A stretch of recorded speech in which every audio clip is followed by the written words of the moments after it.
शीतल, अरे टावेल सापडत नाही, कुठे ठेवलं रे? अगं जरा फटाफटा काम कर ना, त्याला काय लागत बघ की जरा. एवढ्या वर्ष लग्नाला झाले तरी हिला अजून चहा करायचं कळत नाही. काय चहा केलाय? लोग रहते माझ्या सासूला असा जर चहा दिला असताना माझ्या सासूनी मला घराबाहेर काढलं असतं. टावेल दे ना माझा, सापडत नाहीये, कुठे ठेवला तू? मला हातपाय जाऊन धुवायची. अहो तिथे कपाटातच ठेवलाय मी, घ्या ना तुम्ही हाताने. हे शीतल, आता टावेल सापडत नाही, कुठे ठेवला नक्की तू?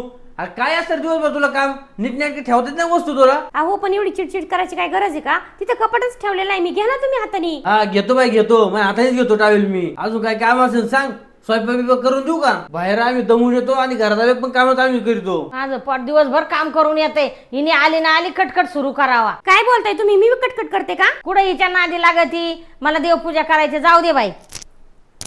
ए तुझ्या बायकोला जरा समजून सांग, किटकिट घालू नको, मला देवपूजा करायची. ए आई यार सांगतो मी तुला शांत बसायला, पण तिला काय दिवस खायचं आणि झोपायचं एवढं जमत, साधं दिवा लावायचं कळत नाही तिला. अरे ती देवाची भांडी किती काळी झाली, ती सुद्धा तिला भांडी घासायची कळाना. अरे तिला काय चांगले संस्कार नाहीयेत, जाऊन दे तूच घे घासून आपली. अरे तुला राग येईल, तुला एक गोष्ट समजून सांगतो. तू घरात शांतता राखण्यासाठी तू ह्या बामणाकडे जा, ह्या देवळीशाकडे जा, याच्याकडे जा, त्याच्याकडे जा, आणि तू देवापुढे बसल्यानंतर पूजेला तुझं देवपूजा करताना तुझं मन तरी स्थिर असतं का? अरे देवाला फुलं वाहती, अगरबत्त्या लावते, पण तुला आतापर्यंत कधी शांतता मिळाली का?